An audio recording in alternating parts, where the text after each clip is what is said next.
Good evening children. आज मैं आपको हिंदी लैंग्वेज में मुहावरे, विलोम शब्द, पर्यायवाची और एक शब्द और तद्भव से तत्सम बनाना पढ़ाने जा रही हूँ, जो इस प्रकार से है। सबसे पहले मैं आपको मुहावरे पढ़ाने जा रही हूँ। पहला मुहावरा है झक मारना। बहुत से लोग जो होते हैं झक्की होते हैं, तो किसी बात को लेके झक मारने लगते हैं। उसका अर्थ है व्यर्थ समय खोना। व्यर्थ समय खोना। तो व्यर्थ, बहुत से लोग जो होते हैं झक मारते रहते हैं और अपने समय को बर्बाद करते हैं।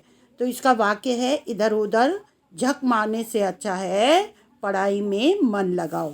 बहुत से बच्चे अपना टाइम वेस्ट करते हैं और झक मारने में अपना टाइम वेस्ट करते हैं, बर्बाद करते हैं और झक मारते रहते हैं और पढ़ाई में मन नहीं लगाते।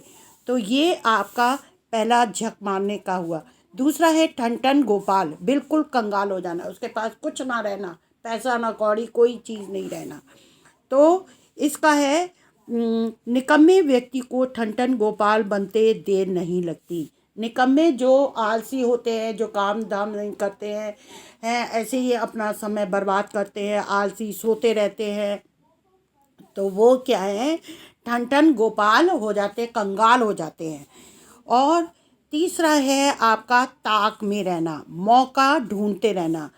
कभी कभी हम लोग भी ऐसा करते हैं, कोई ताक में रहते हैं कि ये समय मिले तो हम ये करेंगे। तो वैसे ही यहाँ पर ताक में रहना है, उसका अर्थ है मौका ढूंढते रहना। वह उचित अवसर की ताक में रहता है। जैसे कभी आपको समय मिलता है, आप इस ताक में रहते हो कब मेरी पढ़ाई ख़त्म हो और मैं खेलने जाऊँ है, या मैं अपने दोस्तों से जाकर मिलूँ। तो ये अवसर आप अक्सर ढूंढते रहते हैं। नेक्स्ट है तिल का ताड़ बनाना। बहुत से लोग जो होते हैं बात का बतंगड़ बनाते हैं, तो बात को बड़ा चढ़ा कर कहना, इसका अर्थ हुआ। तो बहुत से लोग होते हैं एक छोटी सी बात को, उसको बात का बतंगड़, जैसे मान लीजिए एक बच्चे ने एक थप्पड़ मारा, तो उसने जाकर दूसरे बच्चे से कह दिया कि अरे उसने बहुत मारा, बहुत मारा। तो वो बात को बड़ा चढ़ा के उसने कहा। तो बहुत से ऐसे लोग होते हैं जो तिल का ताड़ बनाते हैं। कुछ लोग तिल का ताड़ बनाने में माहिर होते हैं, इस बात में माहिर होते हैं कि अगर एक छोटी सी बात होगी उसको बड़ा चढ़ा कर कहेंगे।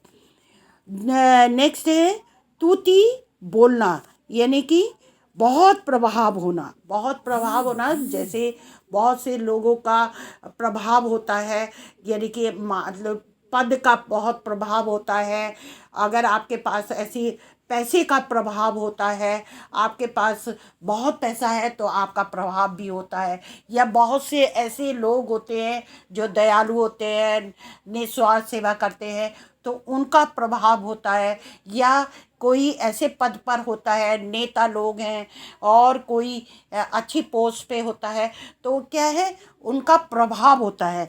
तो उसके बारे में वाक्य ये है, मदन की निस्वार्थ सेवा के कारण सारे शहर में उसकी तूती बोलती है, इसीलिए तूती बोलती है।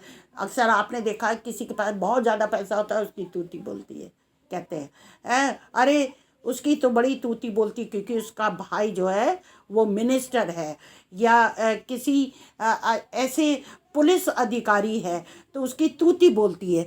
तो उसका इतना प्रभाव होता है कि लोग उससे डरते हैं और लोग उसकी इज्जत करने लगते हैं।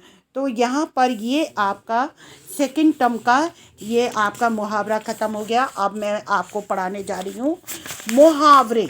मुहावरे इस प्रकार से हैं आपके सेकंड यूनिट टेस्ट के। पहला है ईमानदार और उसका विलोम शब्द है बेईमान। ईमानदार यानी कि जो ईमानदारी से काम करता हो, सिंसियरली, ऑनेस्टली है, इंग्लिश में कहते हैं। और बेईमान जो डिसऑनेस्ट हो, यानी कि मतलब जो बेईमानी करता हो। आपने देखा है कि बहुत से लोग बहुत बेईमानी करते हैं, बेईमानी से पैसा कमाते हैं, चीज़ें कमाते हैं, अपनी धन दौलत को बढ़ाते हैं।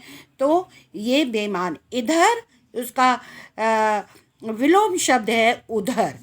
उपस्थित, उपस्थित आप जानते हैं प्रेजेंट होना, अनुपस्थित जो एब्सेंट होता है। जो उपस्थित ना हो, वो सामने ना हो, तो उसे अनुपस्थित कहते हैं। उपयोगी यानी कि जो उपयोग में लाने वाली चीज़ हो, जिससे हमें फ़ायदा हो, वो उपयोगी। अनुपयोगी जो किसी के फ़ायदे की ना हो, अनुपयोगी। उदार यानी कि दयालु है, और कृपण उसका मतलब हुआ कंजूस। कंजूस होता है जो अपने धन को भी खर्चा नहीं करना चाहेगा, कंजूसी करता है। और उदार का मतलब जो बहुत दयालु हो, हर एक पर उदार करता है, किसी गरीब को देखता है तो उसको पैसे दे देता है, खाने दे देता है। पर एक कंजूस जो होता है, कृपण जो होता है, वो क्या करता है, अपने धन को दबा कर रखता है, कोई किसी की मदद नहीं करता। तो और आगे आपका है उन्मुख। उन्मुख मीन्स होता है जिसका मुख उस ओर हो, है। और विमुख माने जो मुंह को फेरा हुआ हो। और आगे है उष्ण। उष्ण मीन्स हुआ गरम, और शीत मीन्स हुआ ठंडा। फिर उत्थान। उत्थान का मतलब हुआ उठना, यानी कि प्रोग्रेस होना। और पतन माने गिरने, यानी कि उसका पतन हो गया, यानी कि उसकी गिरावट हो गई, किसी चीज़ का पतन हो गया, ख़त्म होना। और आगे है उचित, जो सही हो। अनुचित जो सही ना हो। रात, आप रात को जानते हैं, और उसका विलोम है दिन। और उदय जो निकलना, जैसे आपका सूर्य उदय होता है, निकलता है। अस्त माने डूबना। तो ये आपके विलोम शब्द हो गए। अब आगे आपके आता है तत्सम शब्द। तत्सम शब्द तद्भव को तद्भव शब्द को तत्सम बनाना। छेद उसका है छिद्र। तीता तिक्त। दर्शन दर्शन। धर्म धर्म। धान धान्य। निठुर निष्ठुर। ने स्नेह। पोखर पुष्कर। पतन पत्थर पत्थर और प्रस्तर। तो ये आपके तद्भव से तत्सम बनाना हुआ। अब आता है आपका पर्यायवाची। पर्यायवाची आपका पर्वत से रात तक है।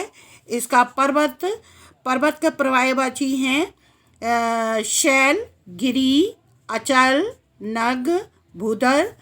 पवन उसका पर्यायवाची हैं हवा, समीर, अनिल, वायु।